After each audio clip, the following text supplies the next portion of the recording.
Hi, I'm Leah Caruso with Strive Rehabilitation, inviting you to tune in to the first and third Thursday of the month at 11 a.m. to learn about the latest advances in healthcare available right here at home. Ocala Regional Medical Center and Strive have teamed up to bring the most qualified medical professionals on the air to answer your questions and bring information to help you in your decisions concerning your health.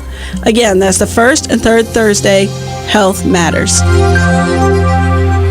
All right, 5 minutes after 8 o'clock. Nice-looking Wednesday morning. Galen Unold is on the phone from LifeSouth Community Blood Centers. Good morning, Galen. Hey, good morning, Larry, Robin. How are y'all? Pretty good. Where are you right now? Driving to work. North 75. Puerto Rico and Mexico City are both in the news this morning. Mexico City because of the earthquake, and Puerto Rico because of that hurricane. And, of course, we were in the news last week because of the hurricane. And people are now saying, why don't these people move away from those places? Why don't we move away from Ocala, Galen? How come? I mean, that big... it just happened. Whoever says that is just obviously, foolish. I mean, it's one thing. These aren't refugees who are in a war-torn, famine area. And granted, Puerto Rico's having its problems with the bankruptcy and stuff, and Mexico City's got pollution, but where are they supposed to go? I mean, how many people are in Mexico City? It's like it's one huge. Of the third largest populated cities in the world, or something like that. Yeah. There's more people live there than I think the city of New York, and it's their home. Whenever I hear that, I just really, and then I heard somebody say, well, they should evacuate the island of Puerto Rico. How? How do you do There's that? not enough ships, planes, to get them away from the island of Puerto Rico. I mean, it just doesn't work that way. Have you been to Puerto Rico? And then you're gonna be on a boat in a hurricane. That's not very smart. Right. Do you know there was a story about an Ocala resident who was on one of the cruise ships that actually had to so the cruise was prolonged because they were using the cruise ship for evacuation purposes. Did you see that? Right. Yeah, I did.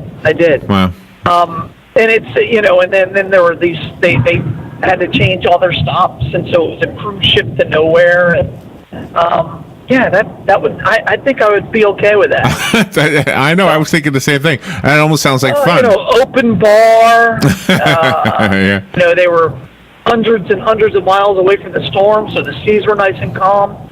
I could deal with that. Sounds like a nice idea. Yeah, get out of town. Well, that's one thing that you have. I wondered about certain things that can be moved, like ships, like the rockets over at the Kennedy Space Center. They must put them in that big vehicle assembly building or something. Oh yeah, all those moved. Yeah. So, for example, in the Navy, what we would do is when I was in the Philippines, they call them typhoons because they spin in the opposite direction. So we would just leave port and then get in front of it. I had one captain who said, well, we need to test our system, and we sailed through it.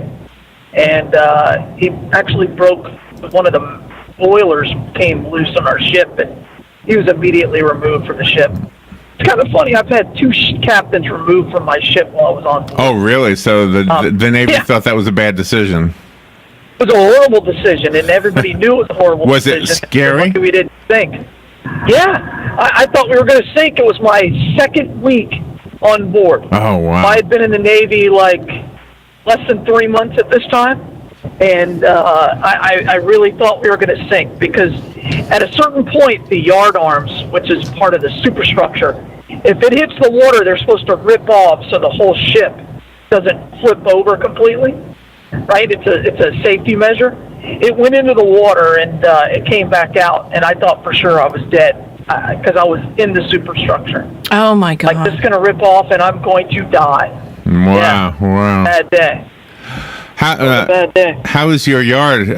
You said a tree fell down within inches of your house. Is the tree gone now? Yeah. Waiting for the city to come and clean them up because they came from the city property behind my house, and so I was informed that the city will come and take care of it. So I got the debris up. They just got to take care of the rest. So So one more thing before we get to the topic that I've chosen for you. There was a story this morning about Xbox controllers being used to control the periscopes on submarines. Sure. Xbox controllers $30. The photonic mast hand grip and imaging control panel that it replaces costs $38,000. What? That is crazy. That is cool. I think it's cool. A $30 toy replaces a $38,000 piece of equipment. That just doesn't make sense. Oh, but if you think about it, Sony PlayStation has millions of dollars of research, or the Microsoft Xbox has millions of dollars of research into that controller. They have years of practice, and more importantly, they have millions of users to give feedback on the style and the feel of that grip and of the controls. Yeah. To me, it makes perfect sense. I mean, because they've made a whole lot more controllers in the United States Navy or Northrop Grumman or whatever the defense contractor is. Why not use their expertise? Well, the part that makes sense to me is that the sailors who will be using it have been using that particular controller since they were kids, so they're very familiar with it. Yeah. Yeah, and in all honesty, I'll bet you that controller has more functionality than the one that they had that came with the mask, because the Xbox has 12 different buttons, 2 different joysticks, and it probably has the capabilities to do far more than they needed to do. Well, it's fascinating, really, the world we live in, isn't it?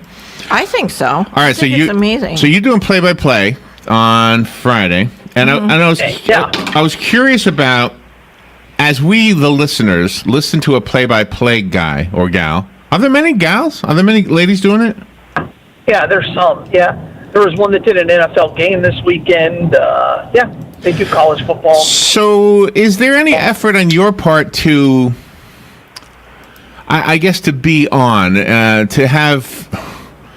I don't know how exactly to say this. To not be an act, or to be an act. Is it an act? Do we get to know you? Do we get to know the real play-by-play person? In your case, we know you from this show, but I mean, if you were just play-by-play, if we knew Mick Hubert, right? It's the only thing we know him from is play-by-play. Mm-hmm. At least I do. I don't know any other way. All right. So do I know him? I mean, do I know the things that he likes and dislikes? Does he give enough of that information? You listen. Yeah, if you listened for an entire season, or for Mick, he's been there for 20-something years, almost 20 years. You would get to know him and what he's all about. But there's just not a lot of time. Baseball gives you more time for that kind of stuff, but football does not. It just doesn't play itself out the same way. If you have a baseball radio play-by-play, you really do get to know who the announcers are and what they're into and what they did yesterday, that kind of stuff. So it's a lot more of a conversation. So somebody like football's not a conversation. You're telling a story, whereas baseball is a conversation.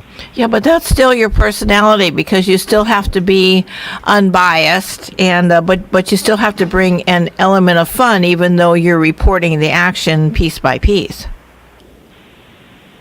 Yeah, to a certain extent. I mean, again, baseball is a lot. You have to have a lot more personality to do baseball than you do football or even basketball. So, but do you think of it? Do you think of it as showbiz, though? I mean, do you think of it that way? Yeah, you're an entertainment. Absolutely. Yeah, I think so. You have to entertain no matter what you're doing. If you want people to listen to you, you have to be entertaining, and sometimes it's extremely difficult. Because the game is boring, and maybe your partner you don't have a good chemistry with, or whatever. I mean, it could just be very, very difficult to be entertaining for 3.5 hours. So the article that I'm actually drawing from is called "The 5 Secrets to broadcast personalities," and one says being yourself is often bad advice. Can be. I don't know. Can be. Yeah. And I'll give you an example. So if you are, depending on what the situation is, if you're somebody who is very, you like a lot of details, you like stats. Stats in a boring game could be incredibly boring. You can make a game worse by overwhelming me. If the score is 27-0 in a high school football game, does it really matter how many rushing yards the running backs for the losing team have? No. At that point, it doesn't matter. It's not interesting. It's not germane to the game. So that could be a real problem. And I've trained a lot of wannabe broadcasters, and they bring up, and then they have all this stuff they want to share. Like, none of that matters. Yeah, I mean, nobody cares how smart you are and how much research you did. That's true. That's true. You do that research so that you can make the product that you're selling better, and not to show off. And that's difficult for a young broadcaster to learn.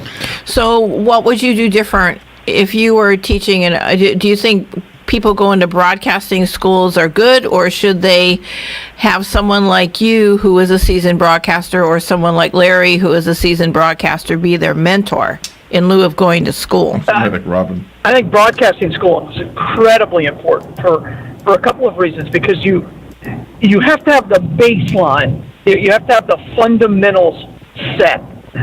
Without the fundamentals, you can't build upon your own personality or what your own style should be. And then anything that I tell you or Larry tell you is just not going to be built on that solid foundation.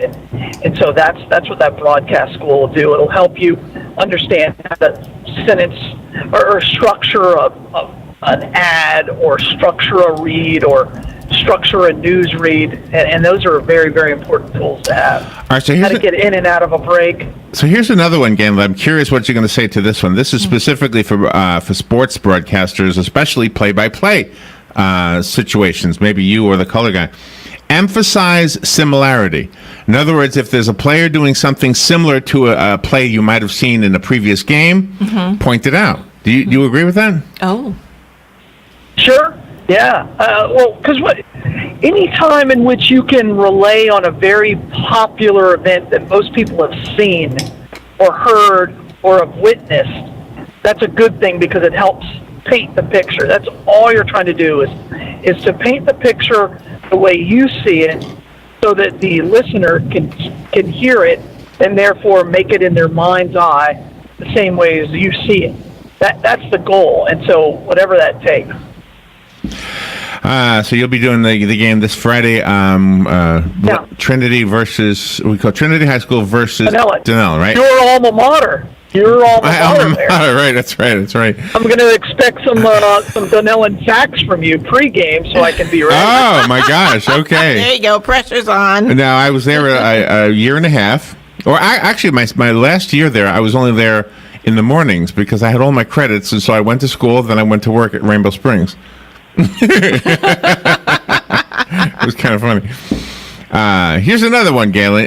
Get the listeners talking about what interests them. So how do you, oh my gosh, what do? You point out, how do you know what interests the listeners? I guess, if you're okay, I get it. In this case, you're talking to Denellen and to Trinity High School followers, right? So you would talk about what interests them. Like you might say, Denellen, by the way, they did really great in their golf team this year, or something like that, right? No, I think that anybody who's at a football game doesn't really care about how the golf team did. No, but I mean something else so something else that the school did that was outstanding. You wouldn't throw that into the mix? No, probably not. Unless it was very maybe academically related. But I wouldn't talk about another sports team just because it's not. Again, football's different than every other sport. Basketball or baseball, you can get away with that, but not with football. There's just not enough time. It's too fast-paced. So typically, I'd stick to within the sport. So I may mention maybe the JV football team and how they fared. But I'd rather talk about the players that are on the field at that time. Okay, well, what if one of the players... An interesting story about the coach, if there was an interesting story about one of the players, then I would bring that up. That would be my ancillary sell. All right, so the coach... You have to talk to your audience, absolutely. So the coach... We'll talk about another game within the county. Yeah. All right, so the coach, let's say, had a tree fall through his roof during the hurricane. Mm-hmm. Would that come up? Would you mention that? Yeah, absolutely. Oh, okay. Yeah. Well, that's kind of maybe what it means. Something they would be talking about. Oh my God, the coach. Of course. Because you might not know that, right? Yeah. Yeah. Right. Absolutely. All right. Let's go to the phone. Good morning. You're on the air. Hey, good morning, guys. Hey, Mike. Anybody knows me knows I'm not a big sports fan. You know, but I do really enjoy the amateur sport, especially like high school and stuff like that. But a couple of weeks ago, I was listening, and Galen was actually on, and I'm trying to be as but don't hang up on me, okay? And I'm listening to Galen with the football game because I'm going. And it made me want to turn the radio off, and go to the game because Galen, you really did a great job. You made me want to actually just turn the dang radio off and go see the game because you really you did a great job. That's the only thing I was calling to tell you. That's a nice compliment. Yeah. Wonderful. Yeah. Galen, you want to respond? Yeah, well, thank you. I mean, that's part of the point is to bring that game into your radio, and that's the whole goal. And you did that. I mean, you made it so. I with every, in the very beginning, I think it might have been the first game that you were doing. In the very beginning, I thought. And I've heard you on the radio a few times, and I thought, well, he sounds nervous. I wonder if does he know what he's talking about? But I knew you did. And then as the game progressed, and you kind of, did I read that right? Were you a little bit nervous in the very beginning? No, I'll tell you, at the very beginning of the broadcast, my partner, who I had met like 10 minutes before that, just decided to walk away. Oh, see, well, I'm pretty good, all right? Okay, there you go. And then I had the two coaches interviews, and I was You did a great job, and you're doing a great job, and you're doing a great thing there. So thanks a lot for that. Thank you, Mike. Appreciate the call and the compliments. Yeah, that was. When Dan created a promo for this week, so we're big time now. It is. I heard the promo. Yeah. I heard the promo. I found out who my color guy was via the promo. So Adam. And who is it? Who is it? Adam. Okay, Adam. Yeah. Adam. I heard the promo. I just couldn't remember what he said. Okay, I got to get Adam's last name to put on Facebook. We'll put it on Facebook. Adam. On the promo. I know. I got to hear it. I'm all ears. By the way, I sitting here while you're doing that at the game, the speakers outside the window here at the mall serve as entertainment for the folks out there, and quite frequently people will come up and ask what's the score, or you'll see them sitting out there on the curb just kind of listening, and it's kind of cool. Yeah, and that's it. And I will tell you, if you're any young broadcaster, especially for football, if you say the down, the distance, the time left in the game, and the score, that's all you do, then you'll be okay. That's the biggest complaint that you ever receive is, well, you never say the score. And so I try to say the score, every other play at least, and that's just part of it. Well, Larry, you said you did too because you always have a piece of paper handy because there's always somebody that asks you the score through the window. Yeah, I make Doug my scorekeeper. I say, Doug, write down the score. Every time he says the score, write it down. So it's Doug's job. Nice. The last thing it says here for somebody trying to do what you're doing is to make the listener feel good about listening. Now, in Mike's case, I think it made him feel better than good. He wanted to turn off the radio and go to the game. Yeah. And that's fabulous. That might you might not know it or realize it, or nobody will ever do a survey, but I bet you some people show up at the next game simply because they heard the previous game. Well, we know that that's a factor. And I'll give you an example. So when my father started doing Vanguard basketball games in 1978, 77. Vanguard would get maybe 500 or 600 people in the stands. By 1986, after Vanguard had won 3 state titles and things like that, they would sell out. And because it was on WFUZ, which is now, if you look on the dial, it's 93.7, had a 100,000 watt station. People would come from all over the state to watch Vanguard play. And I think that can just tell you the power that it has. And the reason is because you get to know the players, you get to know the team, you get to know the coach, and you want to see it for yourself. And that's what we're trying to do is for Trinity, is try to build some interest into their program and what that school's all about.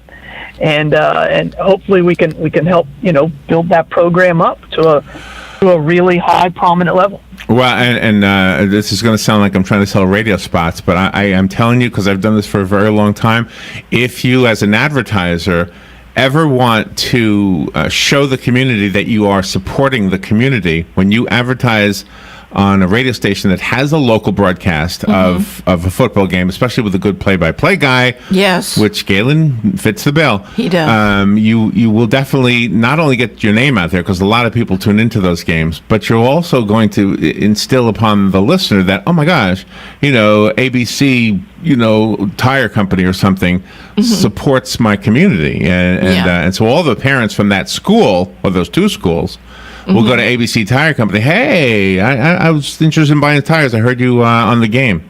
That's right. So it's as simple as that. So if you and don't call us, because Rob and I don't know much about it, but you call the station. That's right. And Galen will get a bonus, I think. 7328. There's a per game ad. So maybe you just want to try it for one game or something. There's a. Oh really? Okay. You can just more about it than I do. One game. So, Dan and I talked about it. I got my start in selling radio by selling high school football, and is that right? Because it was something I was passionate about, and in order to make any money, DA, who owned WMOP at the time, said, "Well, you got to go sell it," and so I went and sold it, and that's how I started. Good for you. I got my start in college football in radio, because nobody wanted to come in and play the commercials. Yeah, because you had to play them by hand. Oh, yeah. I did many a board op. That's all I did. Many a board op before that. So all I did was I played commercials and ate pizza. Yeah. About it. That was great. All right. We need to take a little break. The important announcement that Galen brings us each week, which is not about how to do play-by-play for football games, but which is about donating blood so we can make sure there's a blood supply, is made possible by two great sponsors. And they are Palm Garden of Ocala and Penn Flooring. Please go see both of them, and you'll see why people are choosing them for their services and for their products. In Penn Flooring's case, it's a product and a service, because they not only will sell you some beautiful flooring, but they will install it, and you will be happy with not only its look, but with its durability. And Palm Garden of Ocala, the service they provide is par to none. To use a golf term right there. Nice. Health and rehabilitation is their specialty. Go take a tour at 2700 Southwest 34th Street, and you'll see why we recommend them. I don't think I'm going to be able to squeeze in the commercials. How is the blood supply, and where's the blood mobile? Well, two things. One, we are in emergency need of platelets again, so just get out there and please make an appointment. Call us at 622-3544 to make an appointment today, please. And today we are actually at the Walmart in the Shores. Oh, okay. Oh, nice. All right. Come by and see Nice us. one. Yeah. All right, Galen. Well, thank you for what you do, and be careful out there. We'll talk to you tomorrow. You got it. Thanks, you guys. All right, Bye, y'all. We'll be right back. Hey, this is Matt Wilkerson from Verizon. You work all day, right? So why would you want to spend your night out shopping for that new phone? Well, Marion County, let me and Verizon help you out. I can deliver to your home or office, saving you precious time. Phone, tablets, internet, home phones, even accessories. Whatever you need, we will deliver free of charge. Call me at the store, 352-528-0020. That's 528-0020. I'm Jan Marino from Palm Garden of Ocala, and I'd like to tell you about the Palm Garden Way. We promote individual care, of course, but we also encourage GEMS. That's going the extra mile, and these are thoughtful individual gifts that make each guest stay special. A gem could be a daily latte or a new book or something else that means a lot to our guest. To find out more about the Palm Garden Way, take a tour, located on the corner of 27th Avenue and 34th